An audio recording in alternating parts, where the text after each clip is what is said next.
बिस्मिल्लाहिर्रहमानिर्रहीम। अस्सलामुअलैकुम नाजरीन। टॉप सॉल्यूशंस पर स्कॉलरशिप्स की एक और बेहतरीन वीडियो के साथ आप सबको एक दफ़ा फिर खुशामदीद कहते हैं। आज हम आपको कतर यूनिवर्सिटी जामिया कतर के अंदर से आने वाले स्कॉलरशिप्स के मतलब तमाम तर मालूमात फ़राहम करने जा रहे हैं। ये एक बहुत ही ज़बरदस्त प्रोग्राम है और इसके अंदर क्या क्या रिक्वायरमेंट्स हैं, सारी चीज़ें आज तफसील के साथ हम इंशाअल्लाह अज़ीज़ आपको बताएंगे, समझाएंगे। वीडियो शुरू करने से पहले आप सबसे एक छोटी सी रिक्वेस्ट है कि अगर आप इस चैनल पर नए हैं तो इसे सब्सक्राइब ज़रूर कर लीजिएगा। वीडियो अच्छी लगे तो इसे लाइक भी कर दिया करें और दोस्तों के साथ इसे शेयर भी कर दिया करें। साथ ही साथ इस चैनल पर काफ़ी तादाद में स्कॉलरशिप्स की वीडियोज़ मौजूद हैं और रोज़ नई वीडियोज़ भी अपलोड की जा रही हैं। आप लोग इनसे इस्तेफ़ादा करते हुए अपने लिए एक अच्छा स्कॉलरशिप मुंतखब कर सकते हैं। इसके साथ-साथ ये भी आपको बताते चलें कि अगर आपने किसी भी स्कॉलरशिप के लिए फुल प्रोसेस हमारे थ्रू करवाना है, जिसके अंदर documentation, application, each and everything covered है, तो आप हमारी सर्विसेज़ ले सकते हैं। ये हमारे व्हाट्सएप का नंबर है, आप इस पर मैसेज करके हमारी सर्विसेज़ हासिल कर सकते हैं। इसके साथ-साथ ये हमारे व्हाट्सएप चैनल का लिंक है, ये आपको वीडियो डिस्क्रिप्शन में मिल जाएगा, इसे लाज़मी जॉइन कर लीजिएगा। ताकि आप तक आने वाले तमाम स्कॉलरशिप्स की अपडेट्स बगैर किसी ताख़ीर के पहुंचती रहें। तो आइए बढ़ते हैं अपने आज के मौजू, मुद्दा और मकसद की तरफ। इस वक्त हम कतर यूनिवर्सिटी की मेन वेबसाइट पर मौजूद हैं और यहाँ पर आप देख सकते हैं कि उन्होंने ये आप साइट चेक कर सकते हैं, यहाँ पर काफ़ी कुछ लिखा हुआ है और यहाँ पर हमारे लिए काफ़ी मालूमात हैं कि यहाँ पर जो एडमिशन है उसका क्या सिलसिला कार है और क्या-क्या इनकी रिक्वायरमेंट्स हैं। तो ये लिखा हुआ है programs, requirements and required documents, ठीक है? तो आइए देखते हैं कि यहाँ पर जो है वो हमारे लिए क्या-क्या मुफ़ीद मालूमात लिखी हुई हैं। तो सबसे पहले सबसे अहम चीज़ ये होती है कि कोई भी जो यूनिवर्सिटी है वो कौन-कौन से डिपार्टमेंट्स के अंदर दाखिले जो है वो ऑफ़र कर रही है। तो यहाँ पर काफ़ी तादाद में जो है आपको डिपार्टमेंट्स मिल जाएँगे। तो उन्होंने कहा हुआ है कि ऑल प्रोग्राम्स जो हैं वो अवेलेबल हैं फ़ॉल 2026 के लिए, यानी अगले साल 2026 में जो है वो आपकी क्लासेस शुरू होने जा रही हैं। अब जो यहाँ पर एप्लीकेशंस शुरू हुई हैं, जब हम उनको देंगे, उन एप्लीकेशंस को देंगे और जिन लोगों का जो है वो सिलेक्शन हो जाएगा, उन लोगों को अगले साल 2026 में यहाँ पढ़ने का मौका मिलेगा। तमाम प्रोग्राम्स जो हैं वो जितने भी नीचे लिखे हुए हैं, हम आपको दिखाते हैं, उनके अंदर दाखिले जारी हैं मासवाए चंद प्रोग्राम्स के, ठीक है? और वो जो प्रोग्राम्स हैं उनकी फ़हरिस्त ये लिखी हुई है। उनके अंदर ये master of arts in gulf studies ये शामिल है, master of science in applied statistics ये शामिल है, master of science in environmental sciences ये शामिल है। इसके साथ-साथ ग्रेजुएट सर्टिफ़िकेट इन एनवायरमेंटल साइंसेज़ ये शामिल है। इसके साथ-साथ graduate certificate in applied statistics ये शामिल है और ग्रेजुएट सर्टिफ़िकेट इन कोरोजन ये शामिल है, ठीक है? बाकी जितने भी प्रोग्राम यहाँ पर इनलिस्टेड हैं, चाहे वो पीएचडी के हैं, चाहे वो मास्टर्स के हैं, क्योंकि हमारी वीडियो आज की है ही मास्टर्स और पीएचडी के लिए, उन तमाम में एडमिशन्स जारी हैं, आप अप्लाई कर सकते हैं। यहाँ पर ये जो डिपार्टमेंट है आर्ट्स एंड साइंसेज़ का, इसके अंदर आप देख सकते हैं, ये पीएचडी के भी और मास्टर्स के भी काफ़ी प्रोग्राम यहाँ लिखे हुए हैं। ऐसे ही college of business and economics के अंदर भी आप देख सकते हैं कि काफ़ी यहाँ पर जो है वो प्रोग्राम्स लिखे हुए हैं। इस सिलसिले में अगर देखा जाए तो यहाँ पर आप सिर्फ़ और सिर्फ़ master of science in finance and master of science in marketing में अब अप्लाई नहीं कर सकते फॉर फॉल 2026, बाकी सब में कर सकते हैं। यानी जिस तरह ये ऊपर हमने देखा था college of arts and sciences के अंदर कुछ एक्सेप्शंस थी, तो इसी तरह से हर डिपार्टमेंट के अंदर कुछ ना कुछ एक्सेप्शन हो सकती है। ऐसे ही कॉलेज ऑफ एजुकेशन है, यहाँ पर सारे कोर्सेज़ में अप्लाई किया जा सकता है, कोई एक्सेप्शन नहीं है। कॉलेज ऑफ इंजीनियरिंग के अंदर भी कुछ एक्सेप्शंस हैं, वो आप यहाँ से आके देख लीजिएगा। बाकी सब में अप्लाई किया जा सकता है for PhD as well as for masters. ऐसे ही कॉलेज ऑफ लॉ है, यहाँ पर भी आप देख सकते हैं कि एक एक्सेप्शन है, उसके अलावा बाकी तमाम में अप्लाई किया जा सकता है। College of Sharia and Islamic Studies है, यहाँ पर भी कुछ एक्सेप्शंस हैं, वो आप लोग देख लीजिएगा, ठीक है? तो उनके अलावा सब में अप्लाई किया जा सकता है। फिर उसके बाद हेल्थ के और फार्मेसी के भी यहाँ पर आपको काफ़ी प्रोग्राम्स मिल रहे हैं। तो ओवरऑल इनका जो प्रोग्राम कैटलॉग जो है वो काफ़ी ठीक-ठाक बेहतर है। तो लिहाजा आप अपनी इंटरेस्ट के मुताबिक यहाँ पर जो प्रोग्राम है वो चुन सकते हैं। अच्छा, अब किसी भी प्रोग्राम को जब आप चुन लें तो उसकी रिक्वायरमेंट्स भी आप फ़ौरन साथ चेक कर सकते हैं। तो हम मास्टर से शुरू करते हैं और फिर हम एक प्रोग्राम जो है वो पीएचडी का भी देख लेते हैं, ठीक है? तो इनमें से रैंडमली कोई भी प्रोग्राम जो है वो आप पिक कर सकते हैं। लेट्स सपोज़ हम यही प्रोग्राम पिक कर लेते हैं, master of education in special education, ठीक है? और ये ऑलमोस्ट सबके लिए सेम ही है। रिक्वायरमेंट्स मास्टर्स के लिए ऑलमोस्ट सबके लिए सेम है, कोई इसमें मसला नहीं है। तो सबसे पहले आपके पास एक बैचलर की डिग्री का होना ज़रूरी है और जो मिनिमम सीजीपीए रिक्वायर्ड है वो 2.80 है आउट ऑफ 4.00, जो कि आप जानते हैं कि हमारे यहाँ 4 का ही स्केल चलता है, ठीक है? तो जीपीए की रिक्वायरमेंट कोई इतनी ज़्यादा नहीं है। उसके बाद आइलेट्स का जो स्कोर है वो 5.5 है, ठीक है? और टोएफल इंटरनेट बेस्ड टेस्ट जो है उसका स्कोर 61 है। 2 साल से पुराना आपका ये टेस्ट नहीं होना चाहिए, ना आइलेट्स का ना टोएफल का, ठीक है? या फिर आपके पास मीडियम ऑफ इंस्ट्रक्शन सर्टिफिकेट होना चाहिए, तो ये आप पढ़ सकते हैं इसको, ठीक है?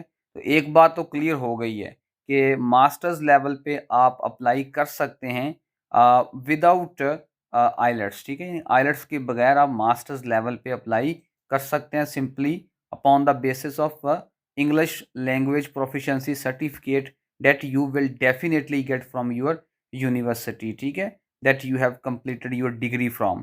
और उसके बाद उन्होंने ये भी लिखा हुआ है कि अगर आपने आइलेट्स दिया है, तो अगर आपका स्कोर फॉर एग्ज़ाम्पल कम से कम 5 है ना, 5.5 नहीं भी है और टोएफल में 45 है, तो भी आपको यहाँ पर एडमिशन मिल सकता है, इसकी पॉसिबिलिटी है, ठीक है? बहरहाल, उसके बाद जी रिक्वायर्ड डॉक्यूमेंट्स की अगर हम बात कर लें, तो आपने सबसे पहले एप्लीकेशन जो है ऑनलाइन सबमिट करनी है, सारा फॉर्म फिल करना है, वो मैं आगे आपको दिखा भी देता हूँ कि कौन-सा फॉर्म है आपने जो फिल करना है, ठीक है? और उसके बाद आपके पास डिग्री होनी चाहिए, डेफ़िनेट सी बात है। और उसके बाद आपके पास ये ट्रांसक्रिप्ट्स लिखा हुआ है। इसका मतलब ये है कि जो आपके पास मार्कशीट नहीं आती, डीएमसी आता है at the end of the degree, ठीक है? जिस पे तमाम कोर्सेज़ और उनकी तफ़सीलात लिखी होती हैं वो। फिर इंग्लिश प्रोफिशिएंसी सर्टिफिकेट ये हम देख आए हैं। उसके बाद सीवी, सीवी लाज़मी आपने यूरोपास में बनवानी है। यूरोपास में सीवी नहीं होगी तो आप यकीन करें, कोई भी अब दुनिया के अंदर आपको सीरियस कैंडिडेट के तौर पर कंसिडर नहीं करने वाला। कुछ बच्चे आते हैं, हमारे पास स्टूडेंट्स आते हैं, हमारे रिस्पेक्टेड स्टूडेंट्स, वो उनके पास सीवी यूरोपास में नहीं होती। तो अगर आपकी सीवी यूरोपास में नहीं है, ये नहीं है कि वो बाहर काबिल कबूल नहीं है। अब जैसा कि इन्होंने यहाँ पर कहीं भी नहीं लिखा हुआ कि आपकी सीवी यूरोपास में होनी चाहिए। लेकिन कुछ चीज़ें ऐसी होती हैं जो कि अंडरस्टूड होती हैं, वो आम फ़हम हो जाती हैं। यूरोपियन जो फ़ॉर्मेट है यूरोपास का, वो एक इंटरनेशनली रिकॉग्नाइज़्ड फ़ॉर्मेट है, ठीक है? और वो अब एक बहुत वाइडली मतलब यूज़्ड फ़ॉर्मेट बन चुका है। तो अगर आप यूरोपास में सीवी नहीं लेकर जाएँगे, तो आप दूसरा जो आपका कॉम्पिटिटर है उसको एक एज प्रोवाइड कर रहे हैं फ्रॉम द वेरी बिगिनिंग, ठीक है? सीवी आप जानते हैं बड़ा एक बेसिक डॉक्यूमेंट होता है और बड़ा सॉलिड किस्म का डॉक्यूमेंट होता है, तो लिहाज़ा इससे एक नेगेटिव इंप्रेशन पड़ता है।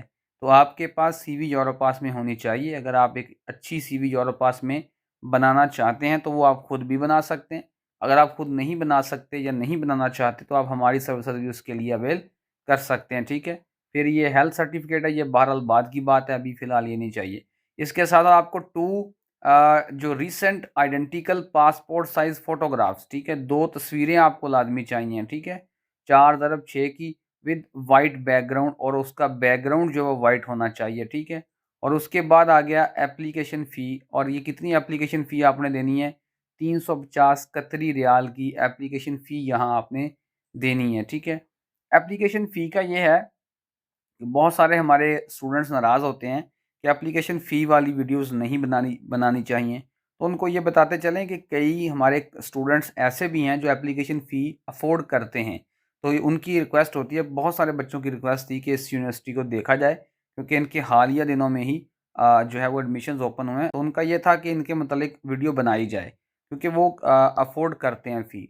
और फ़ी जो है डेफ़िनेट सी बात है, बहुत सारे बच्चे अफ़ोर्ड नहीं करेंगे। बिलख़ुसूस 350 कतरी रियाल तो एक अच्छी अमाउंट बन जाएगी, ठीक है? तो लेकिन ये है कि अगर आप समझते हैं कि आप फ़ी दे सकते हैं, तो ये आपको एक एडवांटेज हासिल हो सकता है कि बहुत ही फिर तादाद बड़ी कम रह जाएगी उन लोगों की जो अप्लाई कर रहे होंगे। तो कंपटीशन ऑलमोस्ट बहुत ही कम हो जाता है जब एप्लीकेशन फ़ी का एक बैरियर आ जाता है। बहरहाल इसका एक नेगेटिव एंगल भी है कि बहुत सारे मुस्तहिक बच्चे, अच्छी जीपीए रखने वाले और अच्छा एकेडमिक रिकॉर्ड रखने वाले बच्चे इसलिए अप्लाई नहीं कर पाएँगे बिकॉज़ कि यहाँ पर फ़ी है। बहरहाल अब क्या किया जा सकता है, ठीक है? यूनिवर्सिटी की अपनी पॉलिसी है। उसके बाद एक पीएचडी जो है उसको भी देख लेते हैं, पीएचडी प्रोग्राम को भी। चलें इसी को देख लेते हैं। PhD in biological and environmental sciences.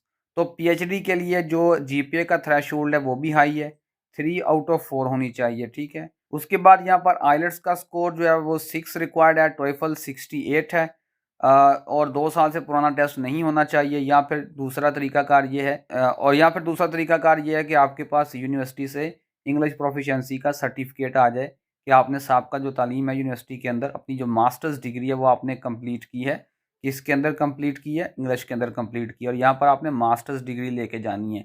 ये आगे फील्ड लिखे हुए हैं कि आपने कौन से फील्ड की डिग्री लेके जानी है, बायोलॉजी, एनवायरमेंटल साइंसेस। बहरहाल वो तो जिस प्रोग्राम में आप अप्लाई करेंगे उसी के हिसाब से वेरी करेगा, लेकिन पीएचडी के लिए मास्टर्स डिग्री का होना लाज़मी है।